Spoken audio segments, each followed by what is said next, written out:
Hello everyone, আসসালামু আলাইকুম। শিম্পুস kitchen থেকে আমি শিম্পু। আজকে চলে এসেছি হোমমেড সন্দেশের রেসিপি নিয়ে। আমার এই রেসিপি যদি আপনাদের ভালো লেগে থাকে তবে প্লিজ লাইক, শেয়ার, সাবস্ক্রাইব করে আমার পাশে থাকবেন। আর সবার আগে যদি রেসিপি পেতে চান পাশের বেল বাটনটা ক্লিক করবেন। যখনই আমি কোনো রেসিপি দিব সবার আগে নোটিফিকেশন পেয়ে যাবেন। তবে চলুন দেখে নেওয়া যাক হোমমেড এই সন্দেশটা আমি কিভাবে তৈরি করে থাকি। প্রথমেই ভিনেগার অথবা সিরকা যে যেটাই বলেন না কেন সেটা আমি ভিনেগারটা নিলাম টেবিল চামচের 3 চামচের মতো, আর ঠিক 3 চামচ পানি দিব। সমান পরিমাণ ভিনেগার আর পানিটা একদম সমান পরিমাণ রাখবেন। নিয়ে এটা এক সাইডে সরিয়ে রাখলাম। আর এখানে 1 কেজি গরুর দুধ আমি ভালো করে জাল দিয়ে নিয়েছি। যখন একটা বলক চলে আসবে তখন আমি যে সিরকা আর পানি মিশিয়ে রেখেছিলাম সেটা দিয়ে দিব। আর চুলাটা বন্ধ করে দিয়েছি। আর ঠিক এক পাশ থেকেই নাড়াতে হবে, চারিদিক দিয়ে একদম মানে নাড়াবেন না। আমি কিন্তু কীভাবে নাড়াচ্ছি দেখতে পাচ্ছেন। একদম আলতোভাবে আস্তে করে নাড়ালেই দেখবেন সুন্দরভাবে একদম ছানাটা হয়ে যাবে। ছানাটা হয়ে যাওয়ার পরে আমি এটাকে একটা পরিষ্কার কাপড় দিয়ে এখন এই ছানাটা আমি ছেঁকে ফেলবো।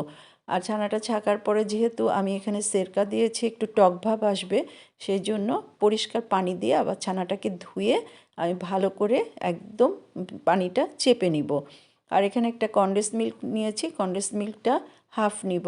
আর আমার 1 কেজি যে দুধ নিয়েছিলাম সেটাতে যতটুকু ছানা হয়েছে সেই ছানাটা এখন আমি যে প্যানে রান্না করব সেই প্যানটা নিয়ে আমি ভালো করে হাত দিয়ে একটু ভেঙে নিয়েছি। আর এখানে হাফ কাপ দুধ দিয়ে দিলাম। গরুর যে দুধ আমি জাল দিয়েছিলাম সেখান থেকে আমি হাফ কাপ উঠিয়ে রেখেছিলাম, সে হাফ কাপ গরুর দুধ দিয়ে দিলাম। আর কনডেন্স মিল্ক আমি হাফ দিব। আমার যতটুকু ছানা হয়েছে হাফ দিলেই এনাফ। আপনারা সেটা বুঝে নেবেন, যতটুকু ছানা হবে 1 কেজিতে তখন আপনারা হাফ টিন একদম কনডেন্স মিল্ক দিয়ে দিবেন। আর এখানে এলাচের গুঁড়া আমি দিয়ে দিচ্ছি 1 চিমটির মতো। আর জাফরান দিয়ে দিব অল্প করে একটু। জাফরানটা অপশনাল, আপনারা যদি জাফরান না পান তাহলে না দিলেও চলবে। আর একটু জাফরান দেওয়ার পরে এটাকে ভালো করে সব উপকরণ আমি সুন্দর করে মিশিয়ে তারপরে চুলাতে দিব। একদম ভালো করে মিশানো হলে আমি চুলায় দিয়ে দিয়েছি। আর চুলায় দিয়ে নাড়াতে হবে অনবরত। নাড়াতে নাড়াতে দেখবেন একদম যখন প্যান থেকে উঠে আসবে তখন বুঝবেন এটা একদম হয়ে গেছে। এখন প্যান থেকে আমার উঠে এসছে। আমি একটা ফয়েল পেপার দিয়ে চারকোনা একটা মোল্ড করে নিয়েছি। আপনাদের যদি বাসায় এরকম মোল্ড থাকে চারকোনা তাহলে কোনো সমস্যা মানে অসুবিধা নাই, সেটাতেই করতে পারেন। আমার চারকোনা একটা ছোট সাইজের মোল্ড ছিল না, সেই জন্য আমি ফয়েল পেপার দিয়ে এটা তৈরি করে নিয়েছি। এবার একটা গ্লাস দিয়ে আমি উপরটা ভালো করে সমান করে দিলাম একটু চেপে চেপে। আর এইটাকে এখন আমি 20 মিনিটের জন্য নর্মাল চেম্বারে ফ্রিজের 20 মিনিটের জন্য এখন রেখে দিব, ভালো করে যেন সেটটা হয়ে যায়। একদম সুন্দর করে সেট হয়ে গিয়েছে সন্দেশটা। আমি ফ্রিজ থেকে 20 মিনিট পরে বের করেছি। আর এখন আপনারা আপনাদের পছন্দ মতো শেপটা দিয়ে নিতে পারেন। আর এই হোমমেড সন্দেশটা খেতে কিন্তু অনেক মজা হয়।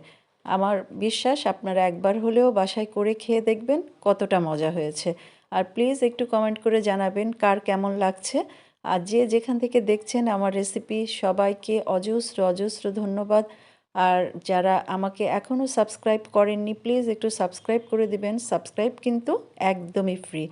আর এখন হয়ে গেল আমার হোমমেড সন্দেশ। উপর থেকে আমি একটু জাফরান দিয়ে দিচ্ছি। আর সবাইকে প্লিজ আবারও অনুরোধ করছি আমাকে সাবস্ক্রাইব করে আমার পাশে থাকবেন। আর রেসিপি ভালো লাগলে প্লিজ কমেন্ট করে জানাবেন। আল্লাহ হাফেজ।